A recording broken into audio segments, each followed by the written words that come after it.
Hey everyone, here we are. Get out of here!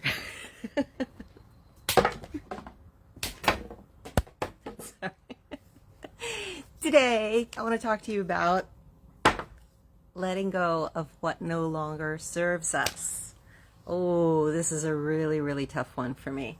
I am the accumulator. I keep stuff, I recycle, I like to see what I can do with it and turn it into. And my favorite thing is, I know I can do something with this. So I set it aside for that day when I'm going to do something with it. My son teases me because I have a thing about containers. I love containers. Oh my God, that's such a great box. Don't throw that box out. It's good. I can do many things with it, right?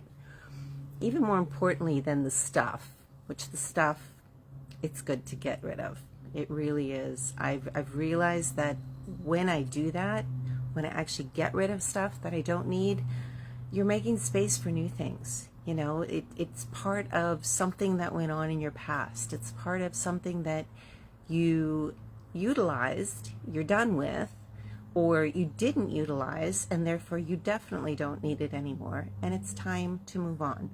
Make space for something bigger. What I really, really wanted to discuss, though, which is probably a little bit harder, is when relationships no longer serve us. When relationships or when people, hold on one second, I have to put a do not disturb on this because I forgot to do that and we've got messages coming through. Sorry, there we go. I witnessed the other day somebody very close to me in a very tough time with her relationship. And I saw myself as a younger girl who was always very, very, very consumed by the relationship that I was in. And it was always life or death, whether that relationship would work or not. And many of those relationships I realized I held on to for a lot longer than I should have, because I had attached to them the reason why they were in my life. I had given it a reason, and when that reason wasn't fulfilling itself, I was doing everything in order to make it work, in order to make it live up to the reason that I thought, in order, and sometimes it was the happily ever after. But the truth is, there is a reason for everybody that comes into our life, but not necessarily the reason that we attribute to it. So sometimes there comes a moment when you no longer have the space, or you no longer are vibing on the same wavelength, and they needed to be in your life for a reason, but perhaps you just don't know the reason just yet. And perhaps the reason that you attributed it to this relationship at the beginning has outlived itself, and that it's time to move on. And I realize now that I'm not in a relationship, I've also done this to my job. There have been times when we put so much into something, whether it's your relationship, whether it's building a career, whether it's creating something that you start off with truly, truly loving and wanting to be something amazing, but perhaps somewhere along the journey you learn something different, or you grow in a different way. And suddenly that dream is not the same, or it just doesn't feel the same, or it's time to let it go. It's time you feel that it's no longer right. So when I'm not talking about giving up on something right away when it's not working. I mean, that's too easy.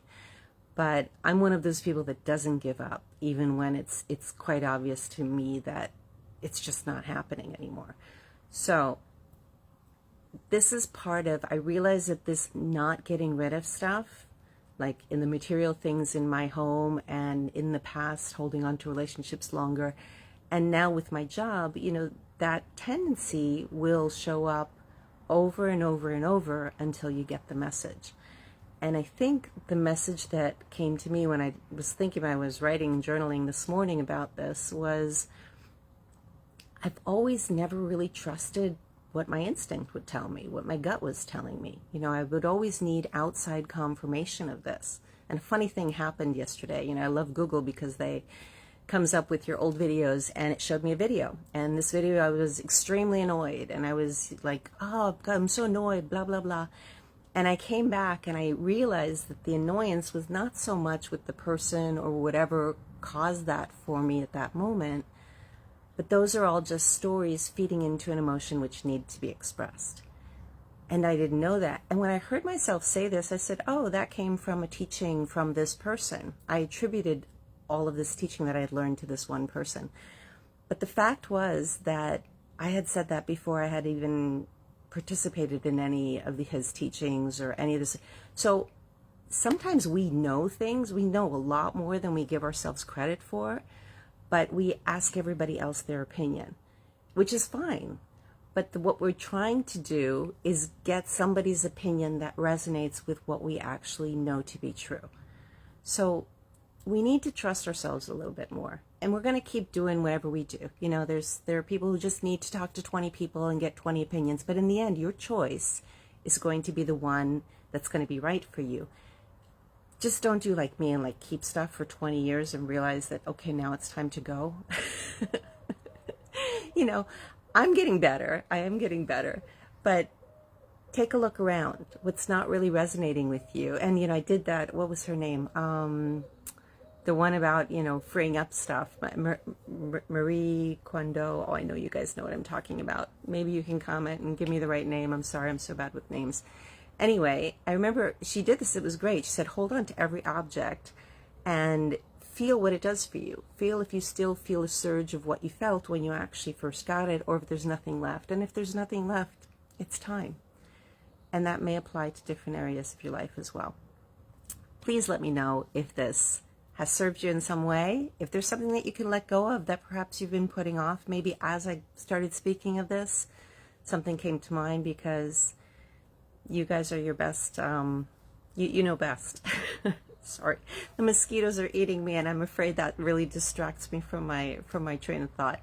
So anyway, guys, have a great night, and please comment. I would love to hear what you think about it, and talk to you tomorrow. Bye. Have a great night.